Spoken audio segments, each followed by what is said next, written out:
A jury just decided whether Christopher Preciado would live or die. Their verdict reveals something most people never knew about how capital murder trials actually work.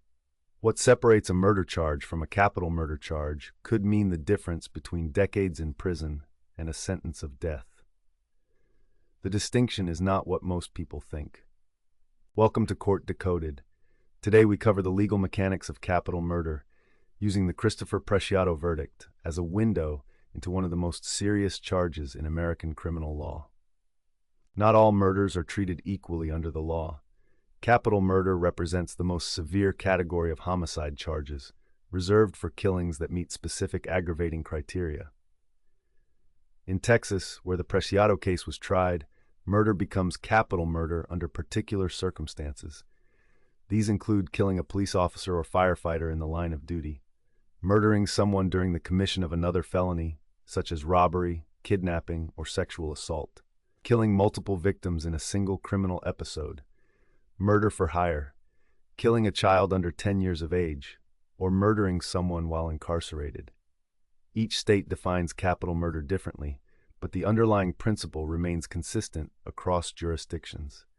Society has determined that certain types of killings are so egregious, so fundamentally destructive to social order, that they warrant the possibility of the ultimate punishment. Understanding these distinctions is essential to grasping why some murder defendants face potential execution while others face prison terms. Capital murder trials operate under a unique two-phase structure that sets them apart from every other criminal proceeding. The first phase is the guilt-innocence phase. Here, the prosecution must prove beyond a reasonable doubt that the defendant committed capital murder. Evidence is presented, witnesses testify, and the jury weighs whether the state has met its burden.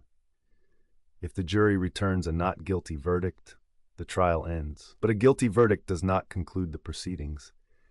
Instead, the trial enters its second phase, the punishment phase. This bifurcated structure exists because determining guilt and determining punishment require fundamentally different considerations.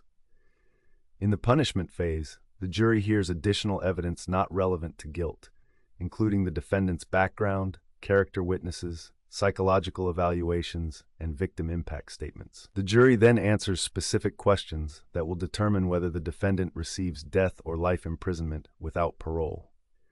This two-phase system ensures that life or death decisions receive the deliberate consideration they demand.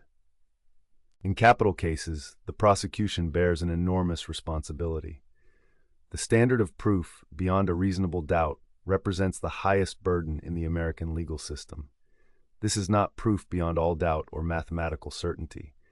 Rather, it means the evidence must be so compelling that a reasonable person would have no reasonable doubt about the defendant's guilt. For capital murder specifically, prosecutors must establish not only that the defendant killed the victim, but that the killing met the specific criteria that elevate it to capital status. If someone is charged with capital murder during a robbery, the state must prove both the murder and the underlying felony. Defense attorneys in capital cases focus on creating doubt about any element of the charge. They may argue mistaken identity, lack of intent, or that the circumstances do not meet the legal definition of capital murder. They may also present alternative theories of the crime. Every piece of evidence, every witness statement, becomes crucial when a person's life hangs in the balance. When a jury retires to deliberate in a capital case, they carry a weight few people will ever experience. 12 citizens, selected through a rigorous process called death qualification, must unanimously agree on both guilt and punishment. Death qualification means every juror has already stated they could impose the death penalty if warranted, while also being able to consider life imprisonment. This screening ensures the jury can fulfill its duty regardless of outcome. During deliberations, jurors review evidence, discuss testimony, and work through disagreements. In capital cases, the deliberation process often takes longer than in standard trials. Jurors understand the magnitude of their decision. They may request to review evidence again, ask for clarification from the judge, or take multiple votes before reaching consensus. A hung jury, where unanimous agreement proves impossible, results in a mistrial. The prosecution must then decide whether to retry the case. The deliberation room becomes a crucible where evidence, conscience, and law converge. If a jury returns a guilty verdict in the first phase, the punishment phase introduces two crucial concepts: aggravating and mitigating factors. Aggravating factors are circumstances that make the crime more severe. These might include extreme cruelty, vulnerability of the victim, prior criminal history, or a demonstrated pattern of violence. The prosecution presents these factors to argue that death is the appropriate punishment. Mitigating factors work in the opposite direction. These are circumstances that, while not excusing the crime, might warrant a sentence less than death. Mental illness, intellectual disability, childhood abuse, lack of prior criminal record, age at the time of the offense, or evidence of rehabilitation potential all qualify as mitigating factors. The defense presents these to argue for life imprisonment. Jurors must weigh these factors against each other. Texas requires jurors to answer specific questions about future dangerousness and mitigating circumstances. Their answers determine whether the defendant lives or dies. This weighing process represents the most profound responsibility our legal system places upon ordinary citizens. The Christopher Preciado capital murder trial in San Antonio followed this exact framework.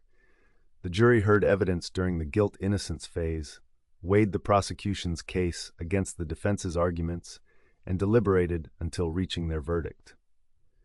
While the specific details of the evidence and testimony shaped this particular case, the legal machinery that processed it remains consistent across all capital trials. The verdict represents the jury's determination that the prosecution met its burden of proof. In capital cases, this finding opens the door to the punishment phase, where the same jury must confront even more difficult questions. The Preciado case illustrates how capital murder trials serve as the intersection of law, evidence, and human judgment. Each trial is unique in its facts, but universal in its structure. Understanding that structure helps observers comprehend what verdicts truly mean and what processes lead to them. A capital murder conviction triggers consequences that extend far beyond the courtroom. If the jury sentences a defendant to death, an automatic appeals process begins. This process can last decades. Appellate courts review the trial for errors, constitutional violations, and newly discovered evidence. The defendant remains on death row during this process, which can include state appeals, federal habeas corpus petitions, and potentially intervention by the Supreme Court. If the jury sentences the defendant to life imprisonment without parole, a different reality unfolds. The defendant will spend every remaining day in prison with no possibility of release. In Texas, life without parole means exactly that. No parole hearings, no early release, no second chances. Both outcomes represent permanent removal from society. The difference lies in finality. Death sentences remain subject to reversal or commutation.